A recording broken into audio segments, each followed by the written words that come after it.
Just before we get into this video, guys, if you want to follow me on social media, on Twitter and Instagram, the links are here. And if you also want to support me on Patreon as well and help out my channel, that would be absolutely awesome as well. But let's get on with the video. Hey guys, it is Wingy here and welcome back to another comic book review. I've actually not done one of these for a long time, like a couple of months maybe, but we are back. We are going to be talking this time about what I would say is probably my favourite ever comic book run, basically. Series, and that would be the Ultimate Spider-Man run from the early 2000s. Now, for those of you who don't know, this is the comic book series that not only got me into comic books, into Marvel, into Spider-Man, superheroes in general. This really, for me, was what made me a fan. I remember I was about 6, maybe 7 years old when this came out. I just read it. I was so excited every week to go to the newsagents and pick up the latest issue. Now obviously this here is the graphic novel that I have got subsequently in later years, but this series right here was part of the reason as to why I am such a massive nerd slash loser today. Now I'm not going to be talking about that specific volume there or a specific issue. I want to give you an overall gist and overview of this series because it is truly one of the best Spider-Man runs ever. Now some people might say, well, you're biased, and yeah, but then again, it's my opinion, therefore of course it would be biased. Thing is though, you often worry when you get older, you go back to things or you revisit things from your childhood and you do think, oh god, what if it's not as good as I remember it to be? Oh god, what if the magic will be ruined for me? What if it's just a load of shit, but because of my childhood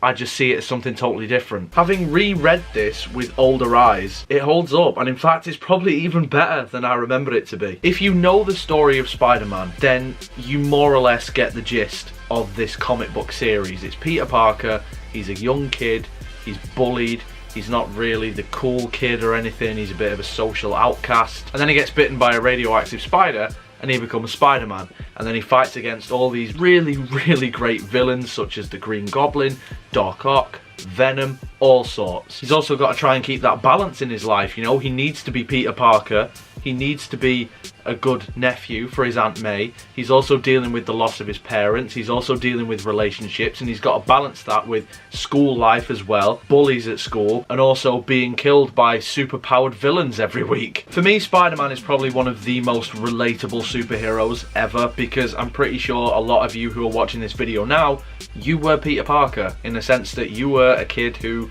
was a bit nerdy, a bit socially awkward, didn't really know who you were as a person, and people picked on you for whatever reason. And being that kid, I naturally gravitated to a character like Peter Parker. The only difference is I never got bitten by a radioactive spider and then started kicking ass everywhere. Or did I?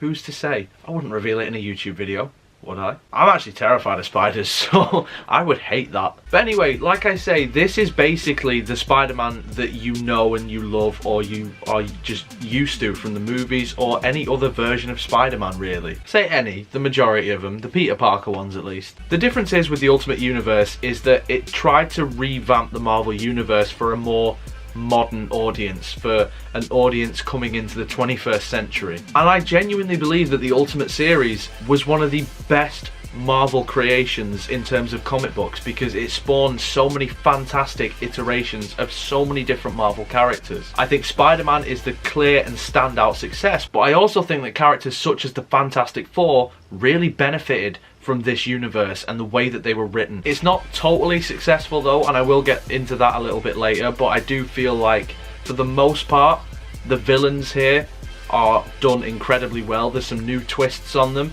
there's some new versions of them that aren't quite like the ones that you would know from the cartoons or the films or what have you, but they're genuinely great versions, alternate versions of them. The art style in this series as well is something that is really cool, and it is one of my favourite art styles. The artists who are behind the Ultimate Spider-Man series really managed to capture everything that Steve Ditko and Stan Lee did back in the day, but again, like the whole purpose of the Ultimate Universe, they revamped it for a modern audience, so it's a lot more accessible to a more 21st century audience. Because let's be fair, as great as a lot of it is, it is also dated back in the 60s and the 70s in terms of the art style and whatnot. It's also really bright and vibrant and colourful, and that is exactly what you want from a comic book. And I know that it sounds so incredibly fucking obvious because these are people who dress in fucking leotards and beat up other people, but the amount of times nowadays lately that we see so many different superheroes with this gritty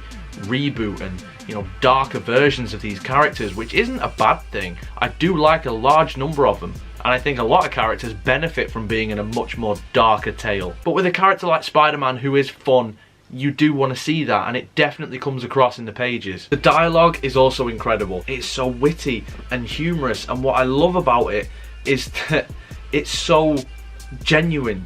It's so real, because at the end of the day, Peter Parker is a 15-year-old kid, and it is painfully obvious in places that he is just a 15-year-old kid, and sometimes he just can't comprehend what is going on. What I love about, I mean, it's in a lot of versions of Spider-Man, but they capture it here as well, is the fact that he isn't the perfect superhero. He does make mistakes, and he is flawed. And the thing is, he tries to learn from those mistakes, which sounds like a very simple and obvious thing that most characters should do to make them relatable and accessible, but nowadays you'd be surprised at the amount of characters who are just perfect and can do anything and they don't need to learn anything, and it's just shit. So let's talk about some of the villains then. Now, like I mentioned before, some of them are revamped and they are done in a really, really great way.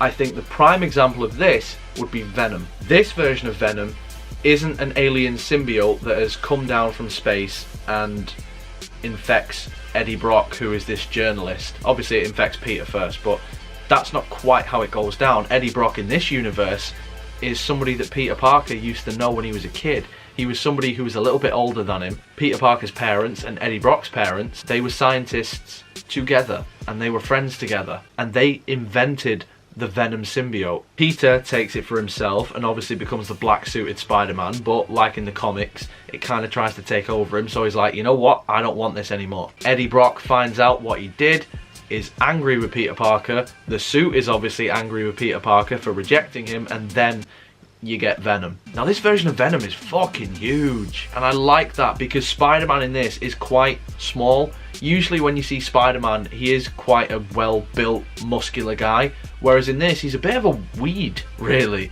but like a muscular, weedy guy, like scrawny muscular. And so to see the contrast of this small Spider-Man against this Hulk-sized Venom was really cool, and it definitely fits the character. Speaking of Hulk-sized villains though, the Green Goblin. Now this is the main one for me where I'm like, I prefer other versions. The Green Goblin in this is essentially the Hulk with horns. Like, he is just this big, huge green dude, and it's fine, it's perfectly serviceable, but I do much prefer the insane Norman Osborn on a glider throwing pumpkin bombs. This version of the Green Goblin leaps around and throws fireballs. So if you guys haven't already, then make sure you go and check out the Ultimate Spider-Man series, because it is one of my favourites. It is one of the best versions of Spider-Man to me.